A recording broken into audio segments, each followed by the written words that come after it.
Hi friends, माझं नाव चैतन्य पत्के आहे आणि welcome back to my YouTube channel. मी हा व्हिडिओ एक स्पेसिफिक कारणासाठी, एका स्पेसिफिक पर्पजसाठी बनवतो आहे। मी कोणताचा प्रिव्ह्यू किंवा रिव्ह्यू या व्हिडिओमध्ये करणार नाही आहे, बट मी जी इंडियन फॅन्स आहेत त्यांना अक्षरशः 21 तोफों की सलामी देणार आहे। ज्या प्रकारे मरीन ड्राईव्हवर मुंबईकरांनी टीम इंडियाचं वेलकम केलं, ज्या जल्लोषामध्ये, ज्या स्पिरिटमध्ये, ज्या एन्थुझियाझममध्ये, माझे अक्षरशः मला रडू कोसळलं। कारण ॲक्च्युली हा वर्किंग डे होता मुंबईमध्ये, असं पण नाही की शनिवार आहे किंवा रविवार आहे, बट ज्या स्पिरिटनी इंडियन फॅन्स आले आहेत आणि ज्यांनी जोरदार दिमागदार स्वागत केलं आहे रोहित शर्मा अँड कंपनीचं, अक्षरशः दिल खुश होऊन गेलं, मन खुश होऊन गेलं।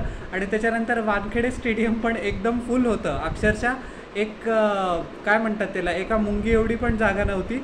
आणि जो वानखेडे क्राऊड 3 महिन्यापूर्वी हार्दिक पांड्यावर पलटून गेला होता, त्याच वानखेडे क्राऊडनी हार्दिक पांड्याचं नाव ज्या वेळेला घोषित करण्यात आलं, हार्दिक हार्दिक हार्दिक असे चीअर केले। हे इंडियन फॅन्सचं थोडंसं फिकल नेचर पण तुम्हाला दाखवतं। बट ज्या वेळेला त्यांना माहिती आहे की जरी आपण मुंबईचे आहो, आपण मुंबई इंडियन्सचे आहो, सर्वत्रोपरे आपली भारतीय टीम आहे, इंडियन क्रिकेट टीम आहे। आणि ही जी फिलिंग आहे हिचा पुष्कळ दिवसापासनं किंवा पुष्कळ काही वर्षापासनं थोडासा विसर पडत चालला होता। पुष्कळ म्हणजे तुम्ही धोनी आहात तर धोनीचे फॅन्स आहे तर तुम्ही CSK सपोर्टर आहे, विराटचे फॅन्स आहे तर तुम्ही RCB सपोर्टर आहे, रोहित शर्माचे फॅन्स आहे तर MI सपोर्टर्स आहे। पण याच्यापेक्षा वरती पण आपण इंडियन टीमचे सपोर्टर्स आहे, हे मुंबईनी परत एकदा दाखवून दिलं। आणि सगळ्यात महत्त्वाचं म्हणजे जे दिल्लीचे जे लोक आहे त्यांनी पण ज्या वेळेला बार्बेडोसहून टीम इंडिया दिल्ली एअरपोर्टवर लँड झाली, त्यावेळेला त्यांनी पण खूप मस्त रिसेप्शन दिलं टीम इंडियाला। That was also very very fantastic. ज्या हॉटेलमध्ये टीम इंडिया थांबली होती त्या 5 स्टार हॉटेलनी पण टीम इंडियासाठी एक परफेक्ट केक बनवला होता सेलिब्रेशनसाठी। So that goodwill gesture also needs to be appreciated.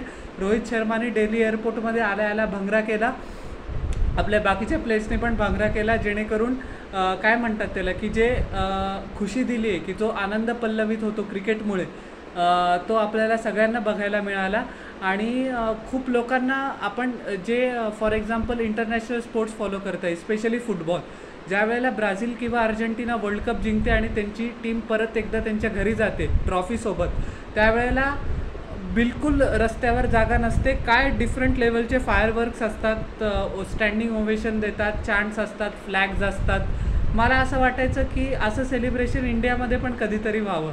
ते एकदा झालेलं आहे 2011मध्ये, तुम्हाला आठवत असेल तर। आणि मी मुंबईच्या क्राऊडचं स्पेशली थँक्स करू इच्छितो, कारण 2007मध्ये पण ज्या वेळेला आपण पहिला T20 वर्ल्ड कप दक्षिण आफ्रिकेत जिंकला होता पाकिस्तानला नमवून, त्यावेळेला ज्या वेळेला टीम इंडिया एअरपोर्टवर आली होती रिटर्निंग फ्रॉम साऊथ आफ्रिका, त्यावेळेला मुंबईमध्ये मुसळधार पाऊस पडत होता।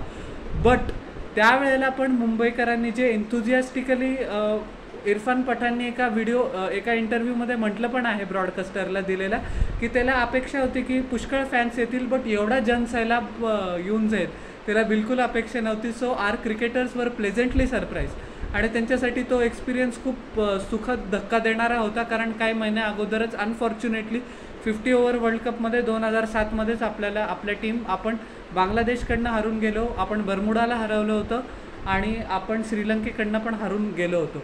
सो तो चांगलं फिलिंग नव्हती। आणि काहीच महिन्यानंतर, फक्त 3-4 महिन्याच्या टर्न अराऊंडनंतर एवढं त्यांना चांगलं फिलिप मिळालं इमोशन्सला, ते त्यांच्या लक्षात राहील।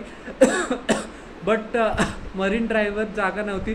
मी खास ॲप्रिसिएशन ॲक्च्युली मुंबई पोलीसचं पण करेल, त्यांनी फुल्ली अँटिसिपेट केलं होतं। टीम इंडियाची सिक्युरिटी त्यांनी खूप चांगल्या पद्धतीने केली। सो सलाम टू मुंबई पोलीस ॲज वेल, कारण त्यांचा रोल खूप लोक निग्लेक्ट करून देतात, किंवा काय म्हणतात की जे ॲडमिनिस्ट्रेटिव्ह जे पण इन्चार्ज होते, की रोहित शर्माने फक्त एक ट्विट केलं होतं की आमच्यासोबत या, सेलिब्रेट करा आणि आम्हाला तुमचं लव दाखवा, तुमचं प्रेम दाखवा। आणि काय रिस्पॉन्स दिला फॅन्सनी।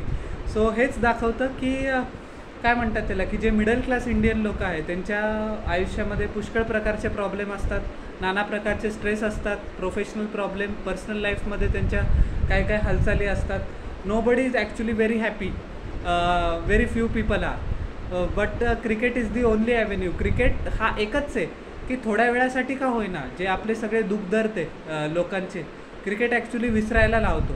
आणि आपण टीम इंडियाला सपोर्ट करताना एक होऊन जातो.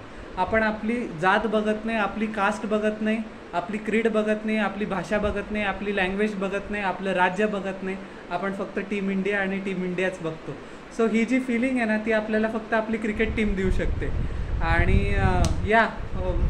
खूप मस्त ओवेशन होतं आणि जगभरात या ओवेशनची चर्चा आहे. मी तर तुम्हाला म्हणतो, यूट्यूबवर, इन्स्टावर तुम्ही रील्स बघितलेच असेल. काय म्हणजे जे काय म्हणतात, स्पायडर कॅम्प, काय म्हणतात, लॉंग शॉट, मी विसरलो होतं, ड्रोन्सने जे इमेजेस कॅप्चर केले होते, जो जनसैलाब कॅप्चर केला होता, जेणेकरून एक गोष्ट सिद्ध होते, जो परत भारत आहे, क्रिकेट आहे, क्रिकेट आहे, भारत आहे, both are intertwined, both are interchangeable. So बस मला पण खूप खुश होतं हा व्हिडिओ बनवताना, की माझ्यासारखे पुष्कळ असे लोक आहे की ज्यांच्यासाठी क्रिकेट सर्व काही आहे. सो तुम्हाला माझा हा व्हिडिओ कसा वाटला हे जरूर न चुकता खाली कॉमेंट सेक्शनमध्ये सांगा. आणि माझ्या यूट्यूब चॅनलला लाईक, शेअर आणि सबस्क्राईब करा आणि बेल आयकॉन प्रेस करा पुढच्या नोटिफिकेशनसाठी. भेटूया नेक्स्ट व्हिडिओमध्ये. Till then everyone, bye and salute once again to all the Indian cricket fans.